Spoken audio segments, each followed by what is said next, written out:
sense his presence. But with Terry, it's not like that.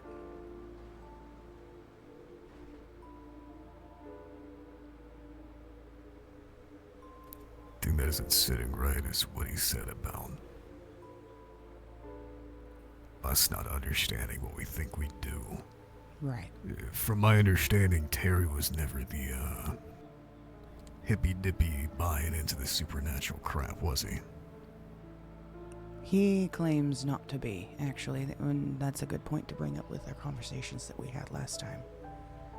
He thinks it's after I initially, in a sense, confronted him about what he had said about us saving the world and the SIB talking about us. He tried to cover it up, saying, oh, it's just rumors on the street, you know how those go. And then everything after that was, oh, you know, it's all that supernatural mumbo jumbo. I don't believe a damn thing about any of that, and it's all the hype. And then from that point on, it's like none of that shit exists in his mind. The only mention was right at the beginning. Everything else gets discarded, and then he will immediately change the subject as well. That's another sign I've noticed. It's like he gets uncomfortable. He doesn't want me to corner him in that topic. Now, I don't know if that's just because of the top secret nature of whatever it is that he fucking does, or if it's more.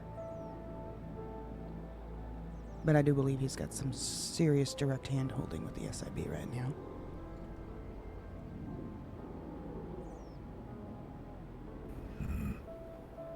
Initially, he was employed by the IAA, outside of what he said with the SIB knowing about us, quote, saving the world. What else would lead you to believe that?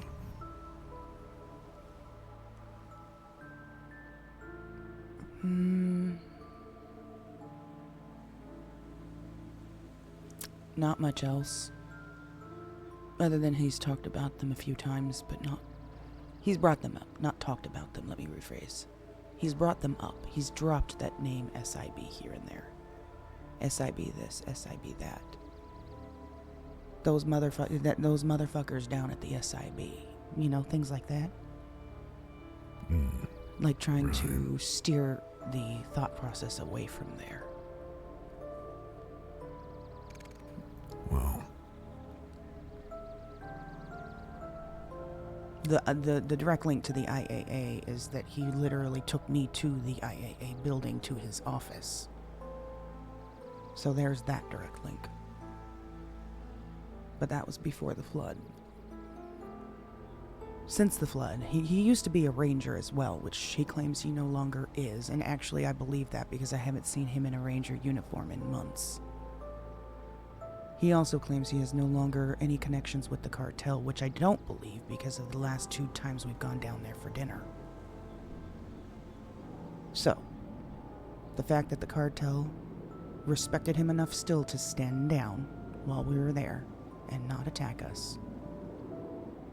So cartel, IAA, possibly SIB. Those are the 3 things that I think he's directly connected to.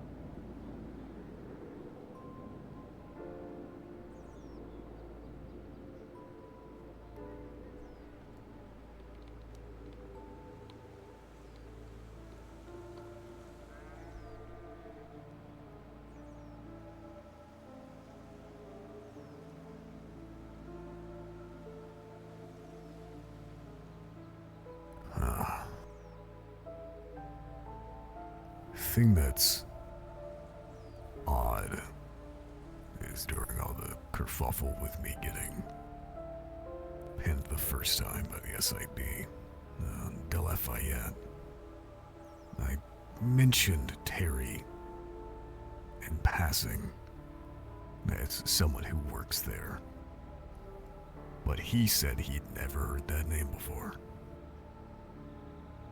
And he's one of the most fucking around and about guys in the SIB. Possible that they have a mutual understanding not to give out names, but at the same time, they're not exactly a secret organization. Yeah, They definitely flaunt it, don't they? Yeah, they wear a fucking vest in big, bold, yellow letters that says SIB, so.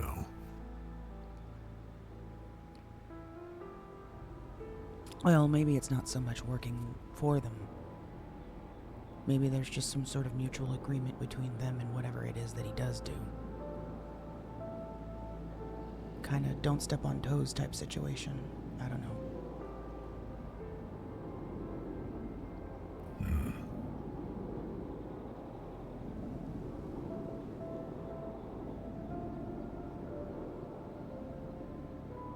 Something else happened today, by the way. I don't think it's huge, but it might be worth mentioning.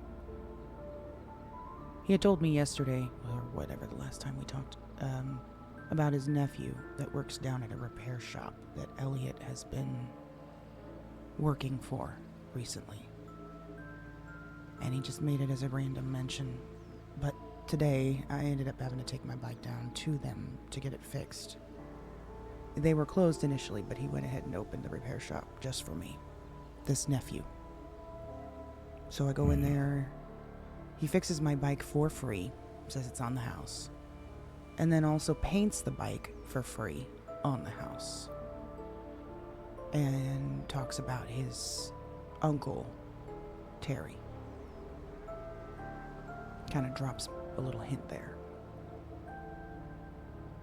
So I don't think he really knew who I was, other than the fact that Elliot mentioned something about it. Yeah. Gotta talk to that kid. But it seemed like maybe he kind of, I don't know. Maybe he did know who I was and he was just playing dumb. The fact that both my vehicle repair and the paint job were on the house is not something most mechanics do like that, you know? Especially for somebody they don't know, quote unquote. They said there was a connection between this nephew guy and who? Terry. It's Terry's nephew. Right, but how did you get in contact with the nephew? Elliot. I was trying to get my bike fixed and kind of telling him about my shitty day that I've had, which I'm not going to go into. But I ended up needing to repair my bike again, but all the repair shops were closed. So Elliot was just kind of asking what was going on, and I filled him in, and he said, well, let me give you a call back.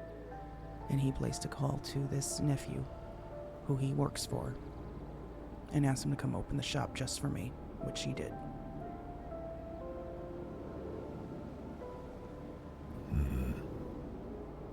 What's the connection between Elliot and the nephew? Elliot works for this guy. He got a job with him, I guess. How he came in contact with him, I have no idea. But apparently he's making good money from what he's explained to me so far.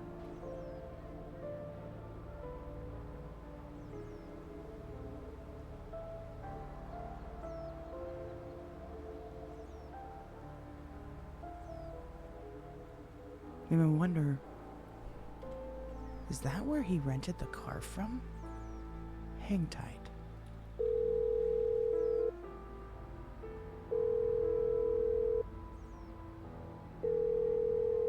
Shit. Oh, Hey, question. The name of that guy that opened the shop for me, what was his name? Braden.